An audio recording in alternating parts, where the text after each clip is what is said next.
So you decided to join the army and you're trying to get in shape. You might be in really bad shape right now and you're really worried about basic training and the physical fitness portion of it. And you might be like, I can't do a single push-up. I can't do hardly any push-ups or sit-ups. I can't even run a mile without stopping. Matt, will you please help me and give me some advice on how I can get started and get in shape and pass basic training?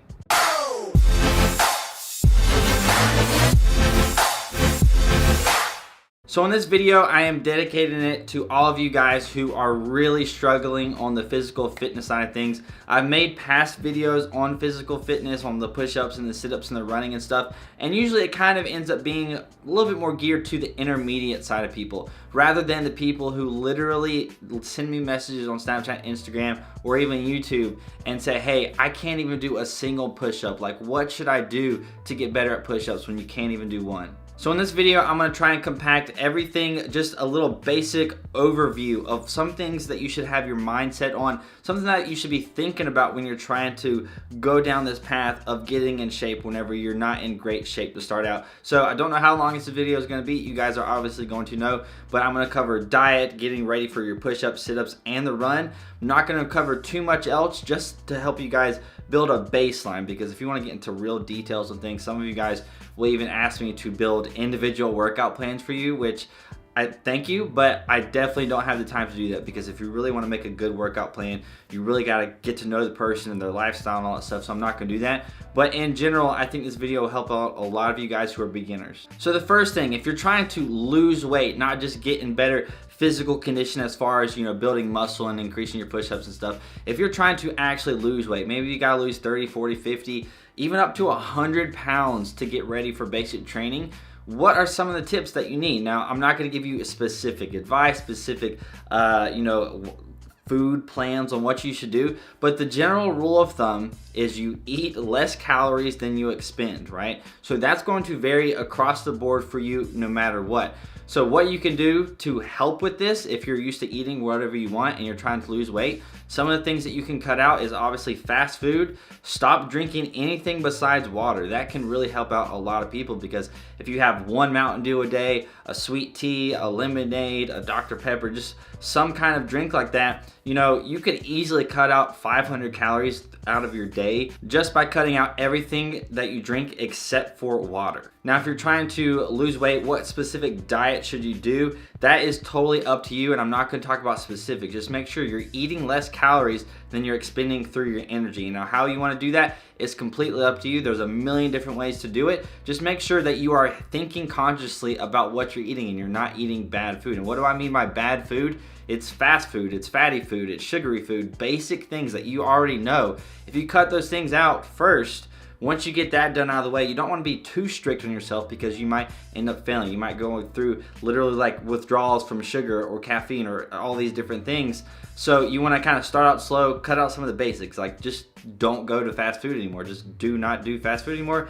Don't drink any sodas anymore, and that'll help you get started. And then the farther along in this process you go, then the more strict you can become, and you can start actually going through your macros and counting macros instead of just counting calories. So if you want to count your calories, I definitely recommend the MyFitnessPal app. So if you have a smartphone where you can put the MyFitnessPal app on your phone, I definitely recommend doing that and just documenting everything that you eat every day and just seeing where you're at, and that will help you track your calories. Now that you're on track to losing a little bit of weight, so how can you improve your push-ups? So we're gonna start with push-ups first. A lot of people, honestly, they can't really do any push-ups, or even they'll say, oh, they can do 5 push-ups, but they're really not doing actual push-ups. They're barely going down, because if they go down to the 90-degree point, which is where you would have to go to do a push-up for the PT test, they're going to fall because they can't push themselves back up. So how can you help with this? If you can't really do a proper push-up, if you can't do at least 5 push-ups, I think that this advice will help you guys if you can't do more than 20 push-ups. So if you're below 20 push-ups and the amount of push-ups that you can max at, I think every single one of you should do this. There's a big negative thought process or mental thing for people to do push-ups on their knees. A lot of guys are like, oh, I don't want to do girl push-ups. I don't want to do that. That's just stupid. I'm not going to get anything out of that. And that is completely and utterly not true. If you are a beginner on push-ups, you need to be doing push-ups on your knees. You need to be doing push-ups on your knees and building that up. And then once you can actually do some push-ups on your knees, Then once you get better at that, then you can start incorporating some normal push-ups where your entire body is off the ground. So what are some specific push-up workouts that you can do to improve your push-ups for the PT test when you're just doing them on your knees? Well, it's the same exact things that I talked about in my push-ups and how to max the PT test on push-ups. I've talked about that in a video. I should link that up. Maybe I'll put a card right here or in the description or something. But it's gonna be the exact same thing, except you're doing push-ups on your knees. Doing this is going to build a nice little baseline for you, because if you're trying to do normal push-ups and you can't do but just a couple, you're gonna be like exhausted after doing or attempting to do 20 push-ups. Well, you might try to do 20 push-ups, but then they're gonna be really bad form. It will be more beneficial to you to do 50 to 100 push-ups on your knees than actually doing bad form normal push-ups. So you wanna keep that in mind. When you're starting out, do push-ups on your knees. It happens all the time. You even do it at basic training. One of the workouts that you do at basic training on a muscle failure day is you'll do push-ups, normal push-ups, right? You'll do normal push-ups and you're gonna max out as much as you can, and then when you can't do any more normal push-ups, you drop down to your knees and keep on pushing on your knees. So even in the regular army or at basic training, you're going to do push-ups on your knees. When you're getting smoked at basic training, you're gonna be getting smoked a lot. You're gonna be doing push-ups and push-ups and push-ups.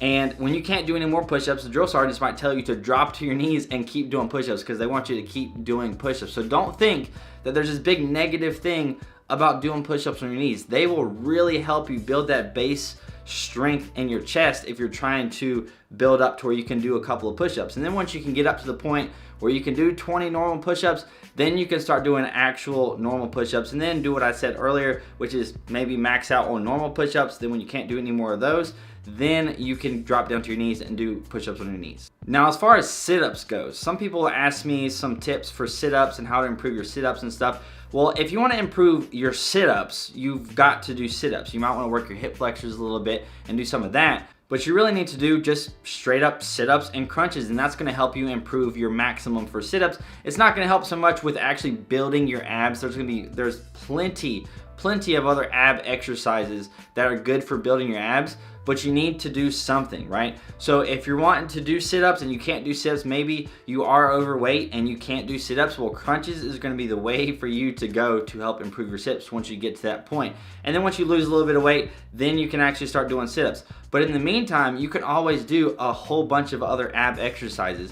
Now, in this video, again, I'm not gonna go in detail for all of these different ab exercises because there's a million of them, but I do have some linked up in my I do have some sit-up exercises linked at the end of my proper sit-up form video, so you guys can check that out. Again, I'll probably do a card or a description or whatever. I should put everything in the description of this video as long as I remind myself, because I do forget sometimes. So the big thing here is with the push-ups and with the sit-ups, you don't want to overthink things. If you're starting from the bare bones beginning level for physical fitness, doing anything is really going to help you. So what I recommend to you guys in the meantime, before I make maybe a dedicated video to a whole bunch of sit-up or ab exercises and stuff, look on YouTube. You're already on YouTube right now, so go to another channel, look up 10 ab exercises, and then do that workout. Work out the little ab circuit workouts, which a circuit workout is basically one exercise followed immediately by another exercise followed immediately by another exercise. And so that's how you can begin to build your own workouts. That's how I started in the whole physical fitness sphere of things, as I looked up videos on YouTube and then I just copied their workout. I did their workout and then I modified it to be more beneficial to myself after I kind of learned my body a little bit more. The final thing that you're going to want to do with this whole physical fitness thing, getting ready for basic training, is running. Running is a very big component when it comes to basic training, and it's going to make your life a lot easier the better cardio you have. So you want to make sure that you're running, getting ready for basic training. Now, if you cannot run a mile, if you can't even run a quarter of a mile, that should not stop you from doing at least a mile a day. Sometimes people will send me a message and they say, hey, I'm running 3-4 times a week, I'm not improving. And then I ask generally, like, how much are you running, and are you actually running that at an intense level? Like, are you actually trying to push yourself? And a lot of times some people will literally only run like a half a mile for that day. Now, that's great and that's better than nothing, but on a cardio day, you definitely want to do more than a half a mile. You're going to want to do at least a mile minimum, at least. No matter what shape you're in, you need to do at least a mile, whether that's just walking a mile. If you're just walking, definitely recommend more than a mile for sure.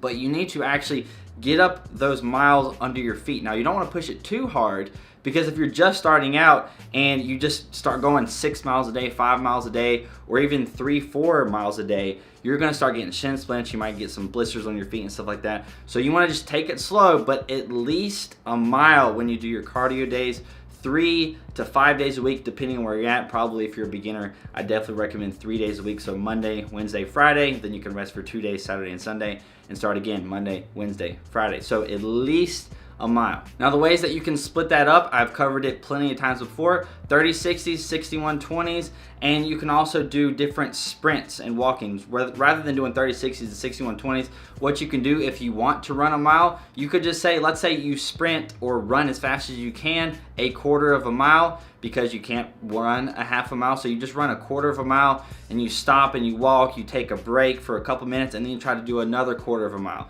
Then you take a couple minute breaks and then you do another quarter of a mile, and you do that for 1 to 2 miles, and that's going to really help you build that baseline. So the key here is to actually, when you run, to actually run a substantial amount. Because like if I were to just go out there and just run just as hard as I could, 100-meter sprint, right, 3 times a week, that's really not going to help me out when it comes to doing my 2-mile run. You need to do a little bit more distance. Now, that 100 meters is definitely better than nothing, but you need to still kind of bump it up a little bit. So the big takeaway here that you guys should think about when you're first starting out is it could be really difficult. It could be really discouraging not being able to run a quarter of a mile without stopping and just being exhausted after that. But you got to remember, everybody starts somewhere, and it will get easier. You will get faster. You'll be able to do more push-ups. You'll be able to do more sit-ups. You'll be able to run for longer periods of time. You'll be able to run faster for a certain period of time.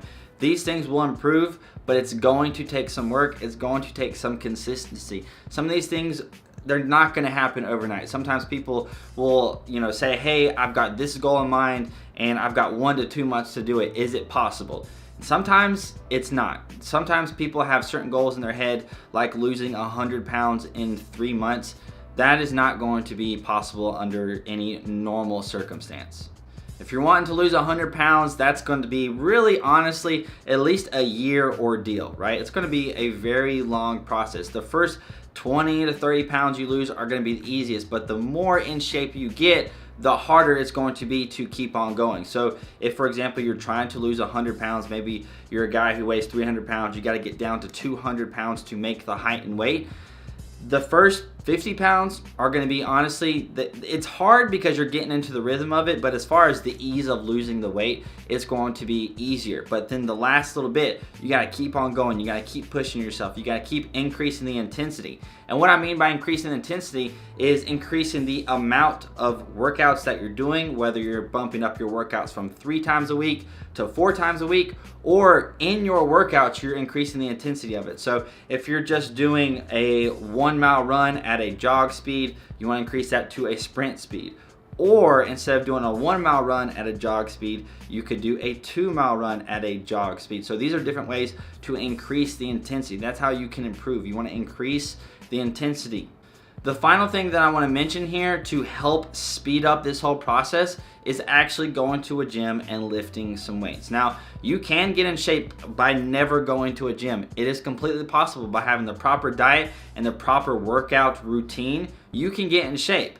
But to help speed up the process a little bit, I'm not saying to go to the gym 5, 6, 7 days a week. I'm not saying to do that. But to help build up your muscular base, right? So help to build the muscle, not just to tone the muscle. You're going to, in my opinion, I think you should at least go to the gym a couple of times. If there's not anywhere a gym near you, just search for one maybe. Maybe there's a Planet Fitness near you. They're really super duper cheap. But if you can't afford a gym, maybe you can go on Craigslist and just look up, some weights, just a couple of weights, a couple of dumbbells, so that you can do a few exercises with it, just to get a little bit of that weight training. Because what I tell people sometimes for me, for example, whenever I'm doing push-ups, what it's really doing, or when I'm doing sit-ups, is it's toning my abs, it's toning my chest and those muscles. It's not really going to build muscle. Calisthenics workouts, which is body weight workouts, which is what I've talked about in this video, they're not really going to build muscle. They're going to more tone your muscle. They're going to strengthen it a little bit and increase the endurance for your muscles, but it's not really going to build them. You're not going to get huge, big muscles just by doing a whole bunch of push-ups in a couple weeks span. You're going to want to do push-ups, and hopefully, if you can, go to the gym 2-3 days a week, or even more if you want to, and actually lift some weights. You don't have to do any crazy stuff. Go on some of those machines. If you're a beginner, just do some of those machines. Do some of the bench press stuff on the machines. Do some curls on the machines. Do some tricep extension stuff. Just do some of these machines, especially if you're a beginner. If you're more intermediate, obviously you can do some free weights and stuff like that. But weight training is definitely going to help your body and speed up this whole process of getting in shape. Now, I know this video wasn't for any of you like intermediate or advanced guys whenever it comes to getting in shape for basic training, but for those of you who are beginners, for those of you who are trying to get started and get into the process of getting in shape for basic training, and you don't know what to do, and you maybe can't even do a push-up, you can't do really sit-ups, you can't run a mile without stopping, I do hope this video gave you guys some ideas, gave you guys some tips on how you can do that and how you can accomplish that, and how you can go from not being able to do 2 push-ups, 1 push-up, to actually being able to do several push-ups, building that up to where you can actually pass the PT test, hopefully before you even leave for basic training. So that's it for this video. I just want to thank you guys so much. If you made it to the end, I really do appreciate that. If you did, hit that like button. That would be awesome. If you want to stick around some more of my videos, hit that subscribe button. That would be even better. If you're not following me on social media, links are right here. I hope you guys have a great day, and I will see you guys later.